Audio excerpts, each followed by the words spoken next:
requesting you before we can go on, if you can like, share, and subscribe my channels, and let's learn this together. I would really appreciate. Yeah, but otherwise, just came in to try not to talk on anything specific, but try answering a few questions that are becoming a little bit more frequent right now, especially with so many nurses who got the visa. The same thing I think is what happened during our time when the embassy opened up. Some people had given up retrogression and come in. So people are expecting, which is very good thing. People are exercising their reproductive rights. And as I said earlier, nobody who cares about your reproductive rights in here, like not in a bad way, but nobody will stop you from moving or relocating because you're pregnant. The IOM will not stop you. The embassy will still give you a visa even if you're 38-week pregnant. The hairline ish depends on how many weeks you are of your pregnancy. So there's so many things that come into play in here when you're pregnant and it's time to move. So yeah, I'm asked this question. Of course, I need to come, and it will always come at time when everybody's like, hey Kiki, unajua mimi niliamua tu nisonge na lifestyle niko na ball, so nitadu. So whatever to do from now going forward is based on a couple of issues. Some people have already gotten the visas. You already have your visa. You are you are 16 weeks pregnant, first trimester, second trimester. Yeah, everybody's at different point of their pregnancy. So for those in early pregnancy, what do you do? Because people are like, do I tell the agency? Also, this is purely dependent on which is your agency. Some agencies, the moment you say I am pregnant, they tell you see you in 2 years. They do not go hold on a conversation beyond that. Sometimes you tell them you're pregnant and nobody tells you, oh, it is good to come, it is not good to come, nobody cares.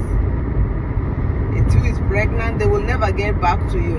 You'll be looking like, did they even see my email? I told them I'm this amount of weeks pregnant, nobody cares. So at the end of the day, is you making a decision what works for you. If you're married, if you're single, it is, yeah, all these things come into play when pregnancy is at stake. You're coming in. So here is the deal. So you find yourself pregnant right now. Let's say you're below 30 weeks pregnant. You already have your visa at hand. You come, start orientation. You're going to go to deliver before you are even done with your orientation. Some facilities may not take that easy, but again, you have the moment you get into the US, you will have your social security number. You can make a choice to come and instead of staying in Kenya all these months, giving birth to your child in Kenya, then you start looking for the visa. You can make a choice for the visa for the baby, because now a baby is will be another nation. You can decide to come, either hang around with somebody, but you can also choose to come. You remember you already have your license endorsement for the state where you'll be going to. So you can come, start working, get a job in a nursing home, and start working before your start date comes.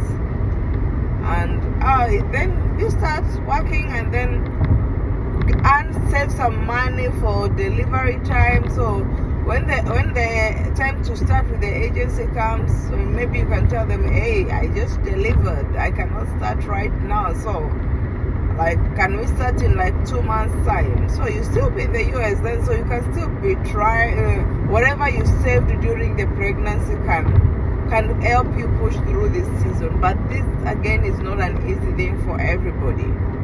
Some people will not, it's a hard thing, but especially if you're single. But if you're married and you have somebody that is working, even when you're off job for the maternity leave, it will still be fine. You can come, get a job that is, nursing homes are not that demanding. It's a place you can work, pick a few hours, so and a few dollars as you wait on life to move, as you wait to start your contract. Alternatively, the other thing, I think some people just obtain to deliver in Kenya, rest in Kenya. Rest in Kenya, you're resting well because you're not under pressure for bills. Because here, anyway, you'll be pregnant and you still have many bills waiting on you to pay. You will need a car. You will not. So, there's so many things coming into picture here. So it's you just making a personal decision. But of course, if you are highly in pregnancy, like 6 to 12 weeks, I'm like, just shut up. Don't tell them that you're coming, and just come start your assignment. By the time this pregnancy is coming up to play a role into this journey, to your relocation journey, at least you have been done with your orientation and gotten a bearing of the floor where you work. Then you can take maternity leave and then come back. I don't know how many days off people are giving off for maternity leave. You can take a break and come back in. Then when you come back in, now you can start off and go on with your journey. So just giving all these options for people to decide, where am I in my pregnancy? What will work for me? What will not work for me? What can I do? What can I not do? So many things are coming into play here on what you can do, what you cannot do, what can work, what can fail. Of course, if you are a single mom and you come,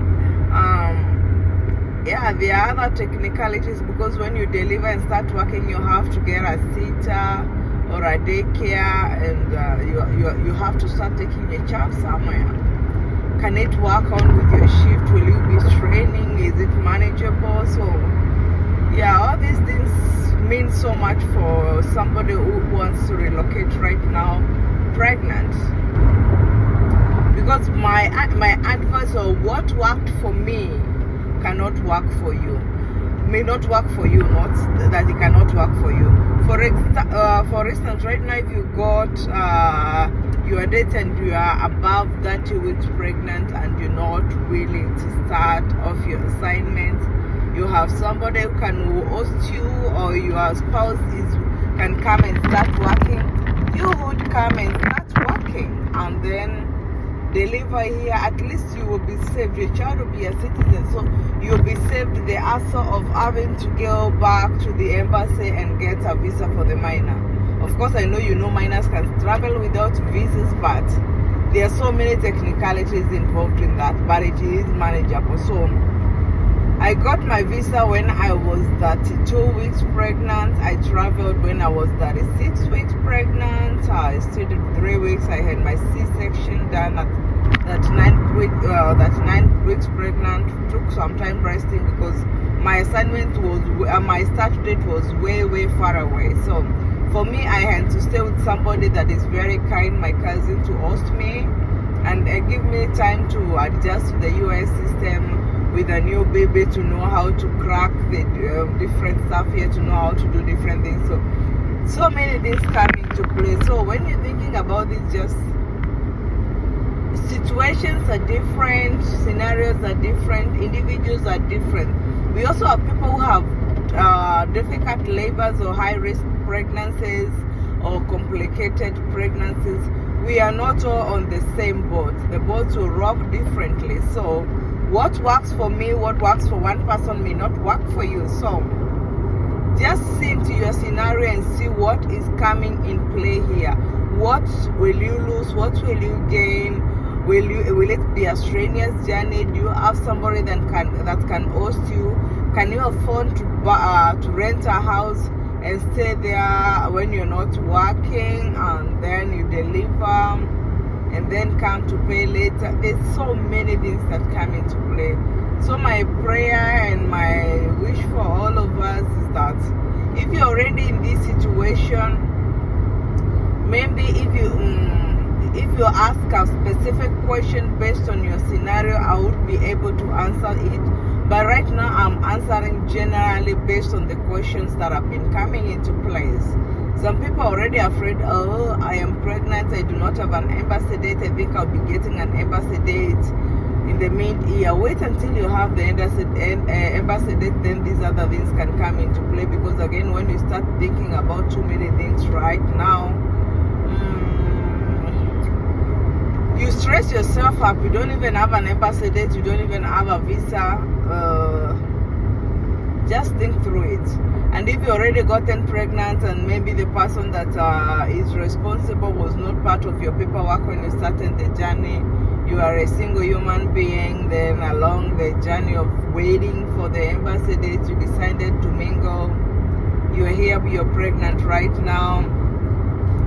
If it is prudent, if you can carry that your partner, it will save you a lot of agony. You can always ask somebody at the embassy. If you're already pregnant with somebody, just officialize, send your papers to the agency, and then ask this person at the embassy level and bring them over. They will help you a lot with the child care. Don't come to struggle alone, especially if they are willing to come. Tag them along and bring them along. You need them so much. When the child is born, all these things will come in play. So just think on what works for you.